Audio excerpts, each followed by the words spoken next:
You can't be there. You gotta come out. I hear your voice. Yeah. Good evening from Malaysia in Kuala Lumpur. A very warm welcome to our global audience this afternoon. On behalf of Beacon House School System, I'd like to welcome you to A World of Tomorrow, Negotiating a Better Future. Our conference, this is the 11th edition of the School of Tomorrow events, and it's the first one that is fully virtual. The non-profit School of Tomorrow event series was launched by Beacon House in 2000 as part of its corporate social responsibility and to help inform the direction of the organization while also engaging global communities in conversations shaping the future of schools and societies. My name is Alister Bartholomew. As I stated again, I'm based in Kuala Lumpur in Malaysia. I am the Regional Director for Southeast Asia, and it's my pleasure this afternoon to be moderator of this particular session. We are joined this afternoon by some very bubbly and bright students, and I'd like to introduce them to you now as part of our panel.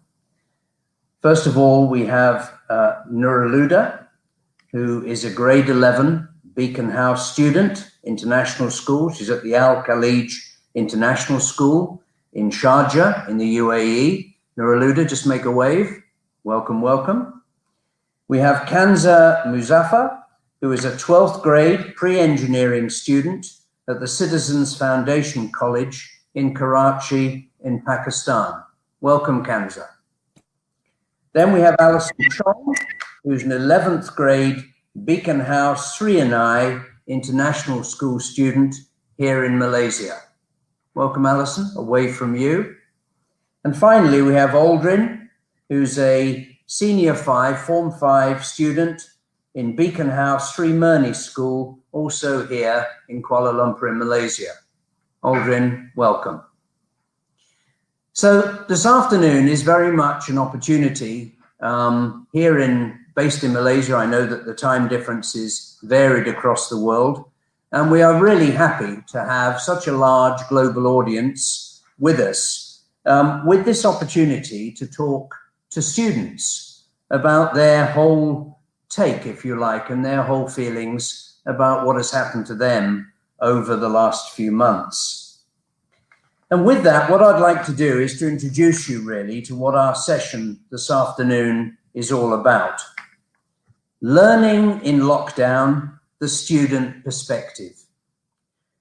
Across the world, nearly 2 billion students have suddenly found themselves not in their formal educational institutions, and it's given rise to an ongoing debate amongst adults on the ways to ensure that learning continues for students. But is this adult voice drowning out the students' voice themselves and their choice? So this session brings together students from all parts of society, spread across the globe, in 3 different countries today, to share their personal learning experiences during the pandemic. My panel, a welcome to you all, and thank you very much for taking part. Now, what I'd like to do is to begin to focus on 4 key questions, which I'm going to ask each of you, and to try to take this opportunity to sort of, in a way, introduce yourselves to our global audience in answer, and to give us a little bit of a background as to how this has affected you. So I'd like to start with Alison. And Alison, I'd like you to address this. What have been the students' experiences, indeed your experience, of transitioning to remote learning? Hello, everyone. I would like to start this speech with a quote by Mahatma Gandhi, who once said, "Live as if you were to die tomorrow, learn as if you were to live forever." We have been living these past few months with the prospect of dying tomorrow. We don't know who is infected, family, friends, or even the cashier at your usual cafe. However, learn as if you were to live forever Education is non-excludable. We are constantly learning through education, experiences, and social interactions. We students had to adapt to the movement control order here in Malaysia by having online classes. For me, it wasn't the difficulty of technology or a different medium of teaching, but more of the environment of it. I'm used to the hustle and bustle, the noise of the class, the jokes and the laughs. But with online learning, it's just silence, black screens, or pictures of anime characters. And yes, you may have teachers teaching and constantly lecturing you, trying to guide you the best they can, but the atmosphere of the classroom isn't the same online. It just doesn't compare to a face-to-face learning where the environment is so much easier and free, while online learning is so limited and quiet. Thank you, Alison. That's great. Now, my next question is for Aldrin. Aldrin, how are the students, indeed you, coping with the new learning methods and the related accessibility issues? How's that been for you? Hello, everyone. Thank you for having me. I believe a lot of students can relate to me when I share my experience that during the online classes, the ability to focus really fluctuated for me. I could also notice that within some of my classmates too. It's just that being at home allowed for so many distractions to interfere while in class. No matter how little the distractions were, it still pulled my focus away from the lessons. The only way that I found my way around this is by limiting my distractions, by turning off my devices, or placing myself in a room with little to no disturbance. Even then, there isn't a place in my house where I can find it to be isolated from the busy sounds of the street beside me. Internet-wise, mine was decent when classes were on for the first couple of weeks. But since my sisters were also sharing the same Wi-Fi at home for their online classes too, it weakened the strength of my internet. Luckily, we were able to upgrade our routers to improve our connection stability. Some may not even have the resources to do this. They might not even be able to join the online classes. It may be because of financial difficulties or any other factor. Even if the government or schools were able to provide the necessary resources for the students, I still believe the problem of misusing the devices and tools will arise. Before we can even step into online learning fully, we need to find a way to resolve these common problems. Thank you, Aldrin. There's some very good points there and issues, isn't there, in terms of the practicalities of all this. Right, to Nuraluda now. Nuraluda, what have the students learned about themselves during the lockdown? What have you learned about yourself? I think overall students learned how to be more confident in themselves and how to depend on themselves more than their teachers. I know that was the case for my experience. I always used to look for that extra okay from my teachers. I always wanted that extra thumbs up that you're doing good, you're on the right track. But with online learning, I realized that I didn't really need that and that I could perform well without that extra thumbs up. And I've learned that students shouldn't be that hard on themselves because it's okay to make mistakes. It's okay to be wrong once in a while. The real thing is that you have to benefit from that problem. You have to make sure that you learn from that mistake. And when you learn from that mistake, that ensures that you most likely won't make it again. Another thing is I think that sometimes our generation is viewed as like a little bit lesser than other generations. We're viewed a little bit more as like technology has taken over our lives and that we aren't as authentic, I guess, as previous generations. But having this situation and having it be basically forced onto us, and since we made it through, I think that shows that we can do it. And that in the future, if hopefully not, but if we are forced into another situation similar to this, I think that we all know that even though it will be hard and that it won't be our ideal learning environment, that we will get through it and that it will be okay in the end. Thank you for those views, Nuraluda. That's good. Kanza, can we come over to you now, sitting there in Karachi? Can you tell us what personal obstacles you encountered, or certainly you know that others of your peer group have encountered in dealing with all of this? During online learning, online learning has limitations because not every student has access to internet, solid internet and computer or laptop. The second factor is that every country has different problems and the student faces different problems in every country. So in my country, there's connectivity issue. There are poor students who cannot afford internet, who cannot afford laptop for online learning. Then the other factor is distraction. When you have mobile phone, you have distraction. You're just one tab away from your friends, from your messages, which keeps us distracted. In classroom, we strive more for challenges. We say, I want to answer this, I want to answer this, this is my challenge, this is my challenge. But in online learning, there's nothing like that. Some students, some teachers motivate us to do our goals, to have a bright future. But in online learning, there's nothing like that. We are becoming introverts. We are being self-isolated. That's why we are afraid to go out. And the last factor is the group experience. There is no group experience. I face a lot of problems with the group experience. You do a lot of work which helps you to do things. But in online classes, there is no group experience. So in my opinion, online learning has been so difficult for me. Thank you, Kanza. I can imagine. Now, what I'd like to do now is to lead us into a more general part of this session with some wider questions and to open it up. And do feel free to interject if you've got something you want to say and so on.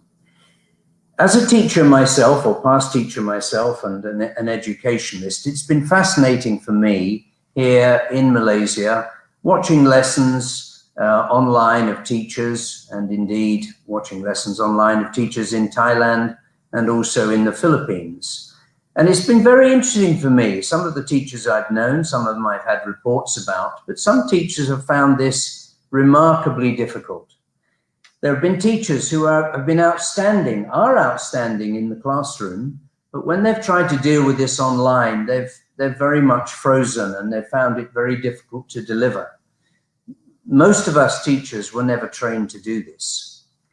And other teachers who have found their forte here, you know, some of them have gone for a Golden Globe Award or an Academy Award-winning performance online and so on. So let's just have a little chat session there about teachers. I'm sure after many of these online lessons, I'm sure some of you've got your WhatsApps out and you're all working with each other. Oh, what do you think of that lesson? How about this? What do you think about, can you believe they said that? You know, all of these lovely things that you have with your teachers, and some of it will be humorous, some of it will be frustrating and so on. But let's go to Nurelhuda first to tell us just a few little anecdotes and a few little experiences yourself with your teachers during this time. Yeah, obviously for the teachers, I think it just comes down to experience.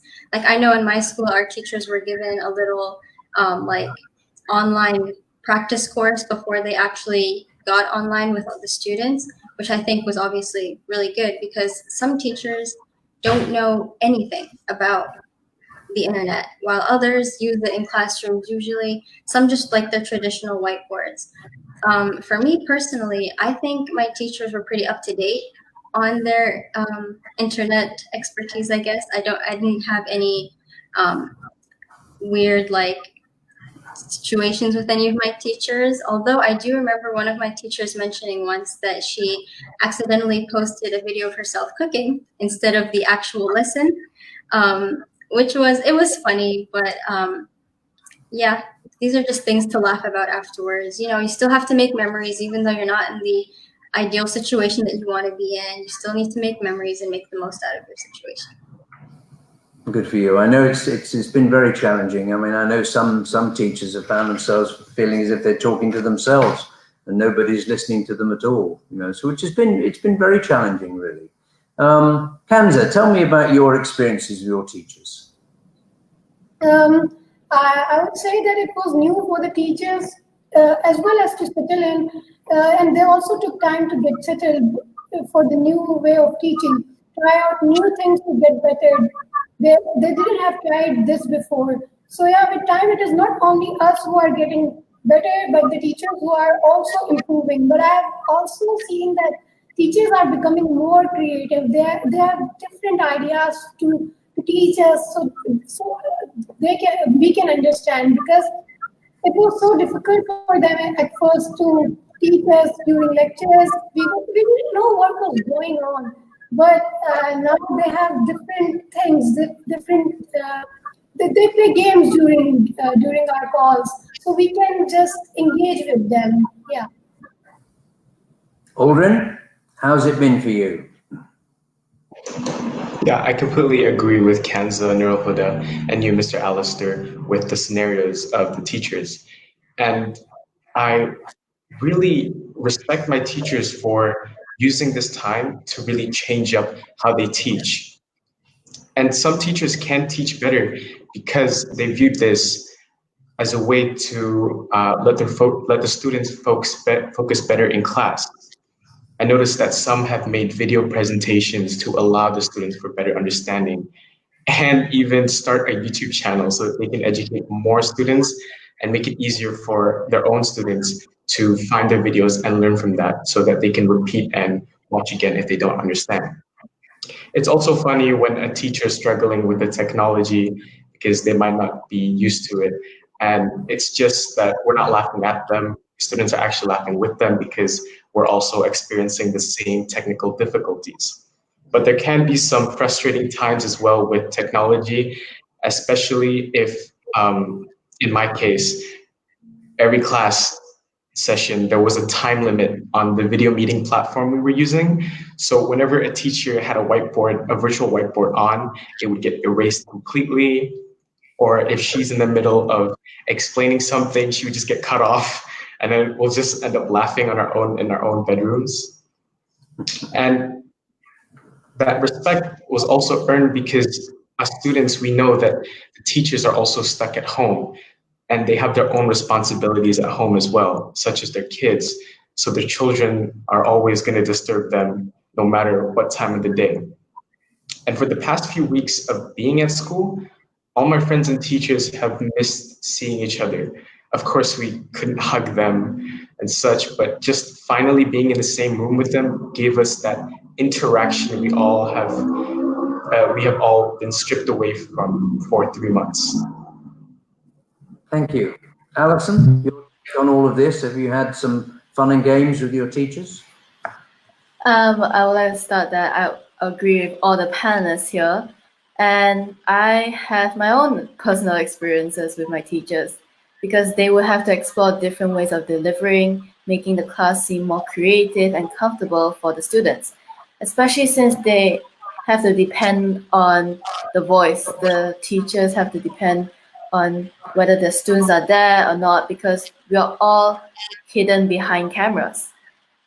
For example, maths, you have to usually have a whiteboard in front of you so that your teacher can explain. My teacher, he had to write on a piece of paper, but usually it was blurred because of his weak internet connection.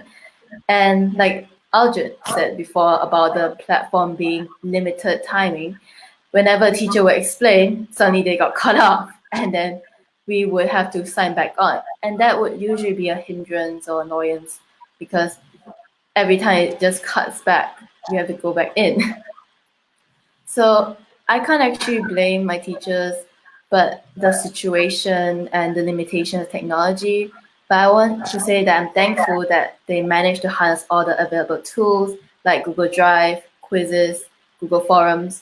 And my school even created a website just for the teachers to post work. on there for students, which was very efficient and creative of them.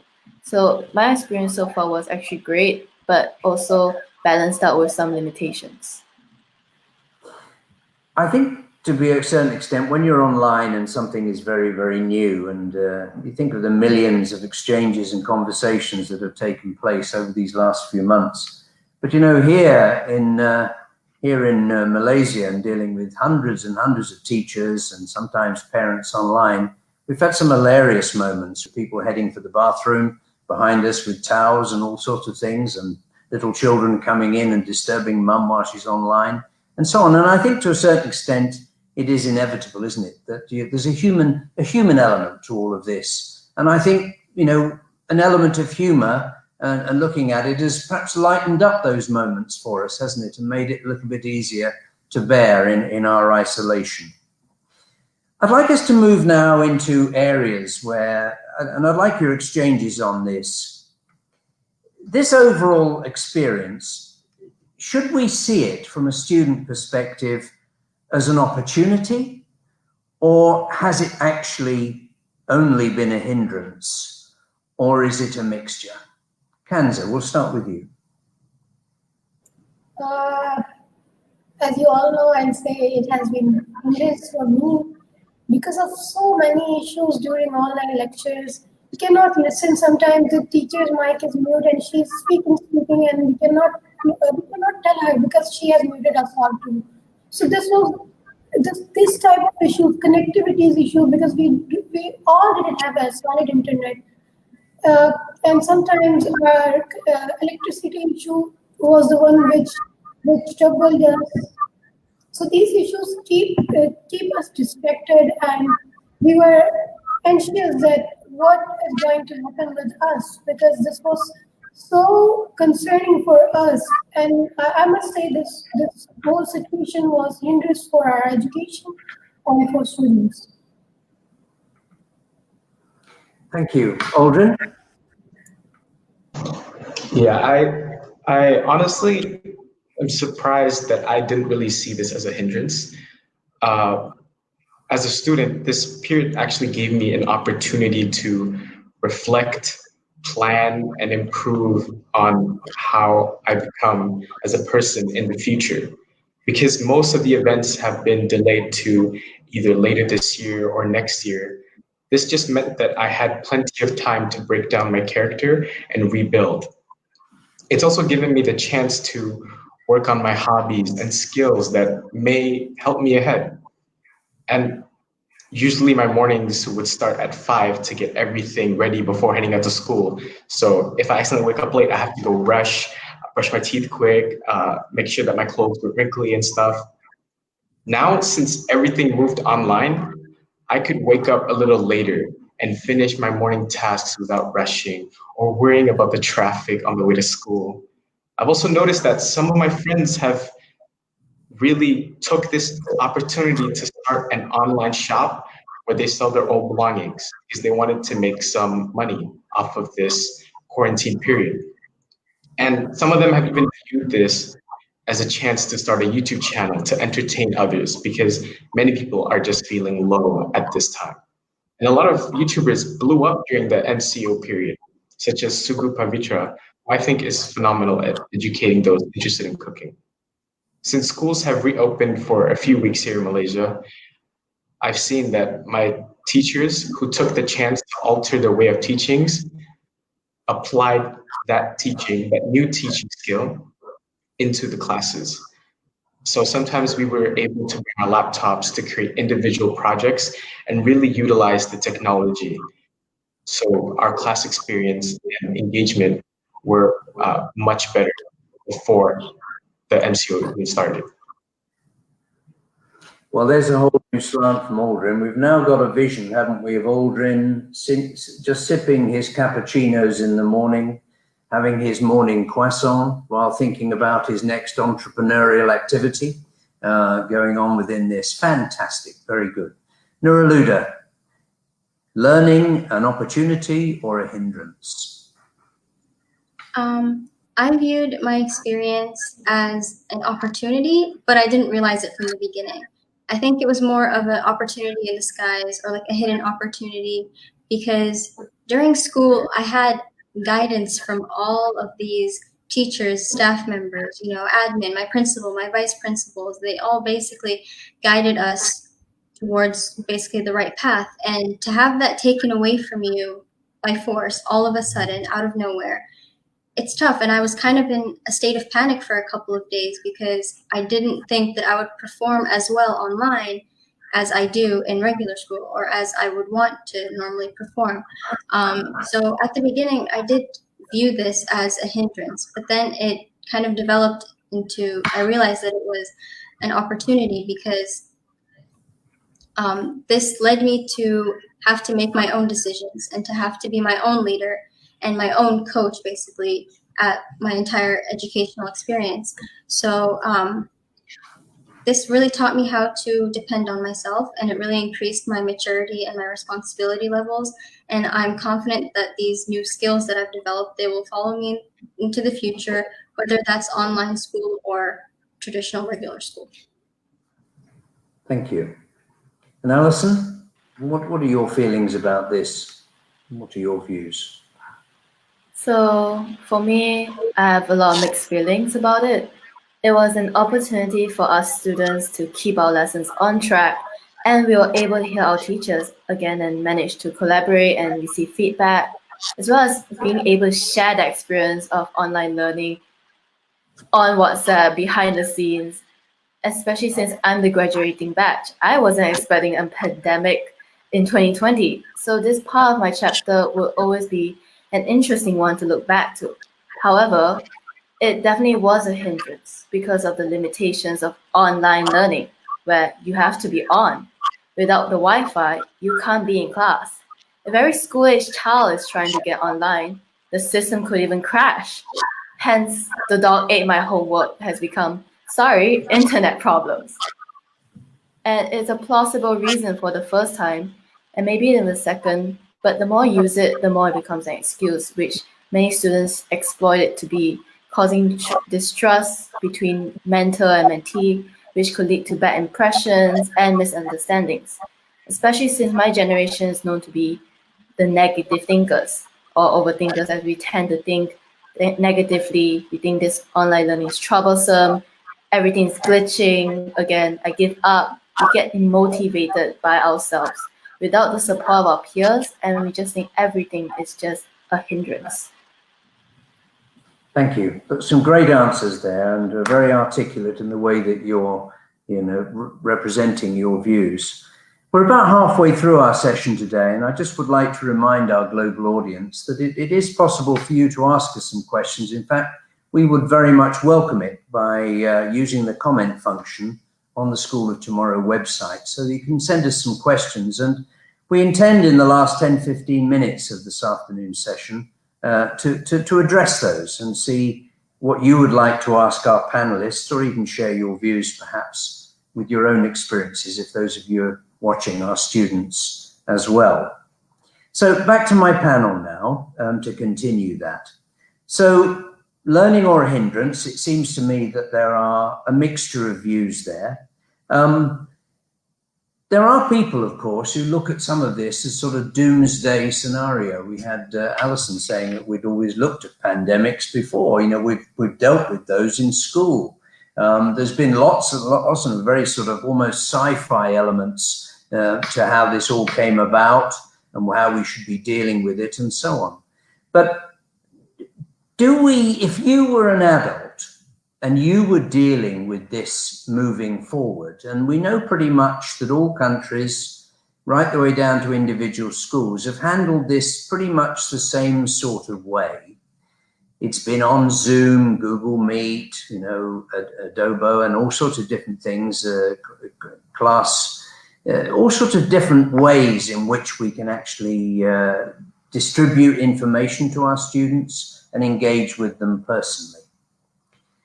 If you were doing this yourselves, if you were left as the Minister of Education of a country that you're in, how would you do this differently? If you were, no longer the student, you're now in charge, how would you do this differently? Aldrin. I would definitely, if I was in charge, I would definitely really encourage the schools to improve their online classes by increasing group projects or activities, because the pandemic stripped the face-to-face socialization that we had. So it's better, I think, mentally for the students to work as a group so that they can communicate with each other better, so that they can maintain their relationship with them. And I think we should also take into account the mood swings of a student, because most students are teenagers. That means that our mood can be all over the place at such a fast pace. And having a variety of mood swings will definitely affect our focus and presence in class. So I also think that schools should prepare online versions of counseling for the students to really help with them cope with the situation. And lastly, I just think that preparing alternative tasks for students that can't have access to those resources would also be a good way of preparing and making sure that they can keep up with the syllabus. Thank you. Kanza, you're now Minister of Education for Pakistan. How are you going to deal with it? I would like to develop a app for students where they can play quizzes and play mind games, but education-wise, so they can play games and not be anxious. And also, I'll introduce online courses for their education too. And I would like to start a program on TV where the teachers will teach and the students can follow up on them, because for the students who don't have internet, they can watch on TV and be follow them. And I would also, the last one I thought about is that for the students who don't have access to laptop and Wi-Fi, I would like to give them a laptop for them. Oh, very good. So we'll definitely put you in charge next time, and that's very, very good. Nuraluda, you're currently sitting in a country that is fairly technically advanced in the way that it deals with things. And certainly in our earlier discussions with you, I think you haven't had too many technical challenges there. But you're all of a sudden in charge in the UAE. What would you do? What would you have done? Yes, like you said, I'm grateful that I didn't have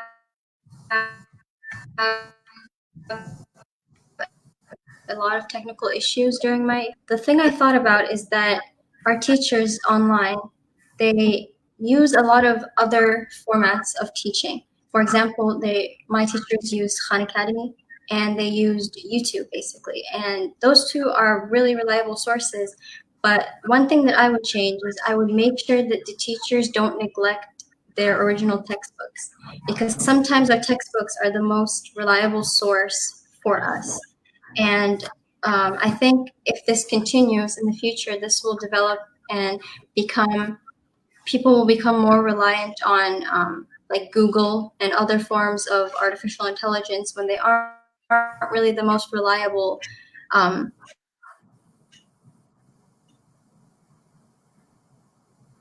I think, forms of education for us. So I fight with black sources. And I do agree with Aldrin when he said that we should still have group projects and we should encourage group projects, because social interaction is one of, I think, the most important skills that human beings need, because whether it's now or in the future, you're going to have to be social. You might even be the smartest person or have the best other skills, but you need to be social in order to show those skills. Thank you. Alison, you're now at the Minister's desk in Putrajaya. How would it all be different under your control? So I would like to say all the ideas so far by all these panelists have been great, especially Aldrin's talk about the counseling and Kanza's talk about giving technology to the more poor tier who can't access technology or doesn't have the laptops. I would try to have a more live classroom, or maybe encourage teachers to do more creative ways other than group projects, maybe sessions, presentations even. Because I find that during a presentation we did during the online learning, it gave me and my friends a chance to present our own perspectives and also work together. We had to work together, send each other our own kind of slides, and that's where the collaboration comes from. Even though we lack the body language or even the skill to look at each other and sit there together and brainstorm, the effect on technology does help because it is easier, and although might be glitches, those are the fun parts of having a group and learning environment, even though it's online, because we don't want to be sitting at home doing nothing for 3 months and just listening to our teachers lecturing. We aren't in college yet. We're still high school students listening to teachers, having that social life, just as Nuraluda said, because in the future, colleges don't want to hear that you can memorize the whole dictionary in 3 languages. They want to know how well-rounded you are, what makes you a good citizen and a future innovator who can adapt to both life situations and even online situations. And that's what students should be able to do. And that's what I, as a Prime Minister, would want our students to do, to be able to adapt to every situation that life throws at them. Thank you. You've got the job, Alison. I will definitely appoint you. That's very good. Well done. Well done. Now, one area that I want us to go into and to lead into now is that globally there has been a lot of concerns about mental health issues from young people. And these are mental health issues ranging from very young children right way through to people of your age, and you're all either 17 or very nearly. Has this period given you an element of anxiety? Have you felt anxiety? Have you felt an emotion which you've not been used to, something which you can share with us today, obviously tied to the learning environment? But I think there's going to be many people out there listening today that will be very empathetic in terms of sharing these experiences and so on. Has it been a difficult time for you in some ways? Kanza, can you lead us away with that? Yeah, it has been very difficult for me because I never had mental health issues. Because when we were being isolated, I used to feel lonely because there were no friends of me. There were no teachers for me to motivate me. I was feeling anxious. I was concerned about my future, but how would I will be able to cope up with things? Because when you are self-isolated, you don't know. I even thought that how will I talk to people now? Because there's so many days I have not talked to many people, and I'm not facing people, and I have no face-to-face connection with them. So this was I've become so concerned about my future and how will I be able to do things in future. So yeah, I was anxious. Nuraluda, how's it been for you and maybe friends of yours and so on that you know?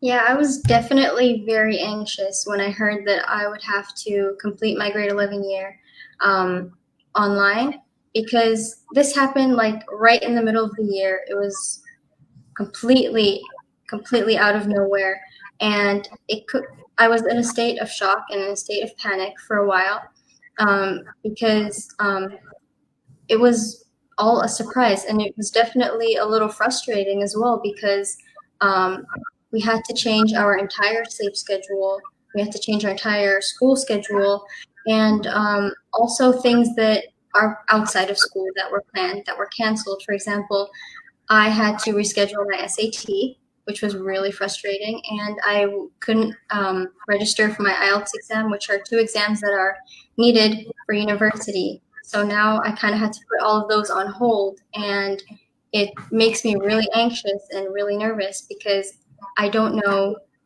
when I'm going to be able to complete all of these in the year that I have left in school for university. So yeah, it is really nerve-wracking, but hopefully all goes well and these exams start opening up again so we can start getting them done. Alison, share us with your experiences on this. So we are already living in paranoia of the pandemic. Mix that in with family issues, anxiety and depression, and boom, we are teenagers that combust easily because we learn to bottle up more than we are able to handle. And sometimes it is easier to open up to friends because you're at home and alone without your peers who are able to relate to you because they're the same age, they might be going through the same thing. But being at home, you can't actually talk to your peers so freely because you can't have that body language, the empathy of it. And we become introverts because we're at home for a long period of time and we're unwilling to share, and you're in your own thoughts that are usually negative, and you go into the dark place and like a bomb you self-destruct. So yes, it has made me anxious about my future, whether or not the lessons I receive would just go in one ear and out the other, which could reflect very badly for my upcoming IGCSEs. And also that I have less time to spend making memories because what was supposed to be 7 more months of graduation has now become 4. So it makes me realize that time is really short, especially this 3 months of online learning and social distancing, lockdown, unable to see my friends freely, making memories and experiences that I want to do, especially a graduating batch such as me who want to have the best graduation year. Aldrin, you've been drinking your cappuccino and having your croissant we were on earlier. It doesn't sound too anxious to me. I mean, are you a cool dude with all of this? It's all piece of cake, no problem? No, not really. I was definitely anxious because of this pandemic. It's just that fear of not knowing when things will go back to normal, what will happen next, why these things happen, just ate me up from the inside out. All these emotions and mixed feelings piling up every day just made me really anxious. But fortunately, I can handle it well. So I'm pretty lucky and thankful to not fall into those other negative mental states.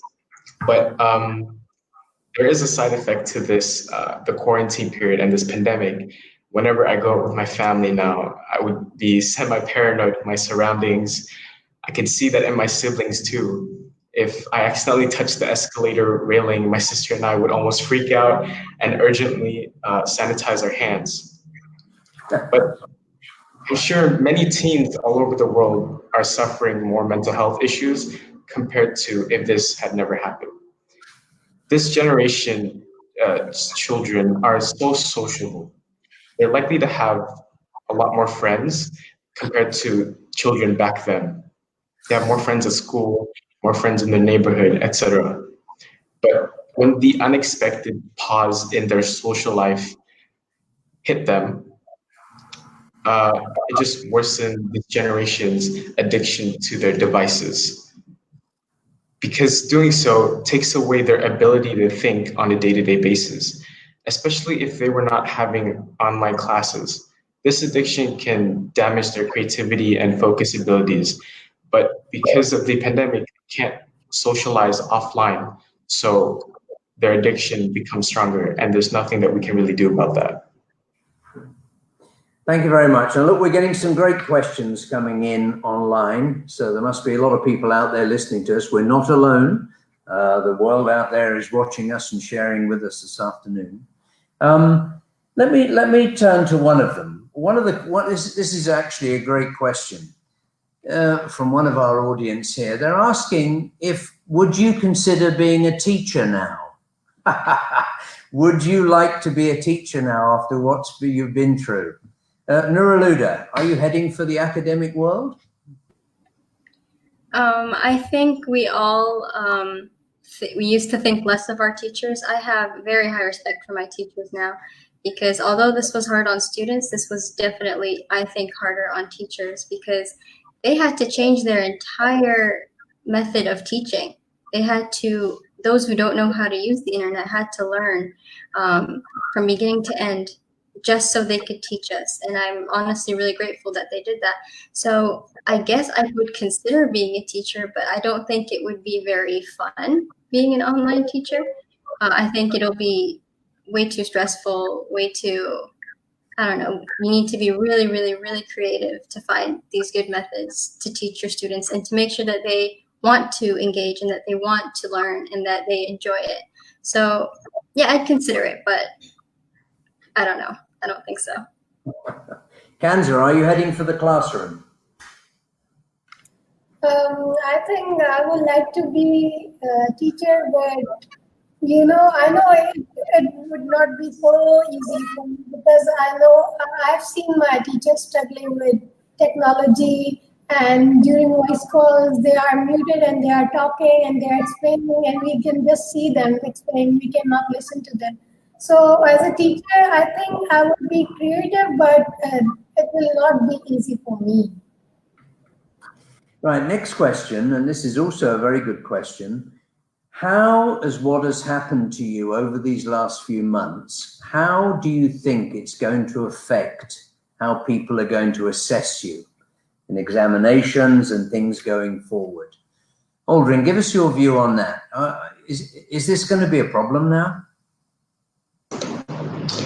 Yeah, if in the possible future most exams will be conducted, I'm pretty sure they're gonna not do it based on memorization tests. I'm pretty sure they're gonna be doing it based on overall performance of the students. And I would agree with this halfway. I think this is important that we assess individuals based on their efforts, because like Allison said in a question before this, colleges and universities, they want to see how the students are overall, not on how their memorization skills are. And I believe that if we only assess a student based on their exam, there's no lesson for the individual themselves. Just a temporary joy of knowing that they passed or received a high grade because of their memorization. And I was honestly preparing for the exam planned out next week. Because my school had a 1 week holiday before the MCO started, and there was supposed to be an exam after that. But after hearing that the schools were going to have to shut down, I honestly felt a little relief at first. But then fast forward to 3 months later, my confidence in taking a future exam went away with my ability to study as well as I did before the MCO started. And just being at home personally is not an ideal place to spend most of my time studying for an exam. There's too many distractions around me. Alison, what's your view on this? Because, you know, has this held you up? Is this going to be counterproductive, or have you been at home and therefore been incredibly studious and you've been able to give it your best shot, you know? No distractions, but what is it? I would say that online learning definitely will change how we assess, because when you're doing online learning, it's way easier to type on the laptop and send the documents to your teachers through email, and you lose that memory muscle from writing. Especially I take history and I have to have 3 papers, all writing constantly. So I felt like after online learning, I definitely felt slower in my writing, and that could be a disadvantage, especially because I also take global perspectives, and you have to finish that paper in 1 hour and 15 minutes, which is very short. So I would say, like Aldrin said, it's not about memory, it's about how you do it, it's about all your efforts, and also because that memory and doesn't mean that you are the best student just because you have the best memory. It depends on how you perceive, because subjects like economics, business studies, and global perspectives, you have your own opinion on how things should be, and that's how teachers should mark you. Like, how you perceive a situation should take, because everyone has their own opinion on how the situation go. That's why I think that online learning will definitely change, because now we're living in a new normal, obviously. Another good question has just come in, and Kanza, perhaps you can tell us about this. How has it changed you as a person? These experiences over these last few months, are you different now? Are you a different Kanza? Yeah, I think this experience has changed me a lot. I've been relying on myself. I'm not relying on others, not my teachers, not my friends. I've been very patient because of these issues arising when I'm learning online. So I'm a different person now. I know how to cope up with things. I know how to be alone, how to do things when I'm alone, how to cope up with things when I'm isolated. I'm just relying on myself, and I think this pandemic has brought confidence in me. Nuraluda, have you gone through a transition? Has this been an awakening for you? How are you now? Are you different? A little bit. I think, like I mentioned earlier, it just taught me that I needed to be more confident in myself, and that I think the two most important things are that you need dedication and that you need to be patient.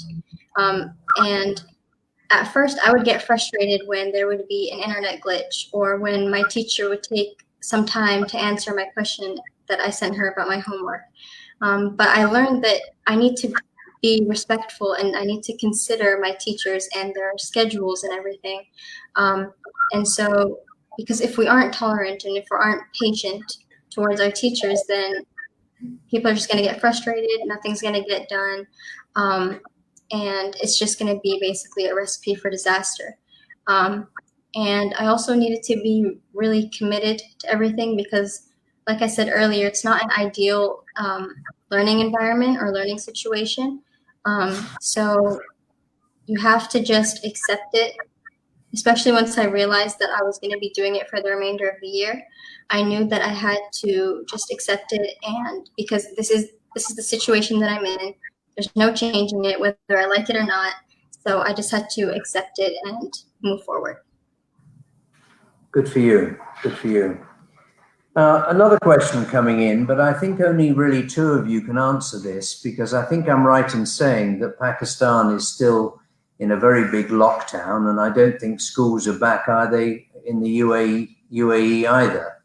So a question is, what was it like getting back to school? Was there a sense of relief? Now, I know both our students in Malaysia have got back to school recently, not for long, but they have got back. So would our two students, Alison and Aldrin, would you like to tell us, Aldrin first, what was the feeling walking back into school on that first day? Yeah, certainly. There was a certain feel of relief, like I mentioned earlier, because we get to finally meet everyone again in person. But I think I just miss online schooling as well. And I personally miss the variety of tools that were accessible to me through the internet. Because when we do online learning, we are able to utilize the internet and help us move forward by using the internet. And having the ability to just Google a question, a term, or a diagram on a specific topic just made it easier for me to comprehend it better. I think also I think it also teaches me as an individual that I shouldn't rely heavily on teachers. I should become more independent, because I'm getting older and technology is evolving faster. So I need to learn how to use what I have in my hands, which is more powerful now compared to decades ago, and make the most out of it. And I also believe that it builds a more strong individual. Thank you, Aldrin. Alison, we're running out of time now, but just very, very quickly, how was it? Elation? You walked back into school? Elation, happiness, a feeling of wanting to grab and cuddle all your friends? Roy? Certainly, because I'm a huggable person, I definitely want to grab and hug all my friends. But obviously, I couldn't. And I would expect school to be more of the social distancing rules. Of course, we have to abide by that because it was vital for our health, our safety, and also I expected each student have their own megaphones and shouting at one another, "How are you? How was your lockdown?" But I think I was very happy, and unlike Aldrin, I didn't really miss the online learning because, of course, I did miss having to wake up a bit later. But I did not miss it because it wasn't as much as effective. And also, I didn't get to see my friends as much. The moment I saw my friends in school, I was immediately jumping for joy and definitely happy to see them. And all those memories of limitations of online learning were just gone because of that joy of empathy and seeing my friends again. Just the body language of it could elate me to such an ecstatic emotion. Thank you very much. Now, look, I'm afraid we've run out of time, but this could have gone on a lot longer. And I do think that the views of young people about what has happened to them during these last few months is absolutely vital. I'd like to thank all my panelists. Bright and bubbly was right, but hugely clever and articulate. And I think very empathetic to where they are and where this fellow peer group and a lot of compassion, I think, for their teachers too, poor old teachers. So thank you all very much to my panelists. Thank you all to the live audience out there around the world who've been with us today. And thank you really for joining this global conference, Negotiating a Better Future, World of Tomorrow. These are very important issues. And I'm very grateful really for you all joining us and joining in and for all of your questions. Can I ask viewers to give their quick feedback if they can before they leave us? Just a click of a button down there. And just to remind you that there are many other sessions going on later today, tomorrow and Sunday at various timescales across the world. I wish we could have longer. I think the student voice is hugely important. Thank you all out there, and we wish you a happy day and a fond farewell. Bye-bye now. Bye-bye, everyone. They just That was it, was it? Yeah.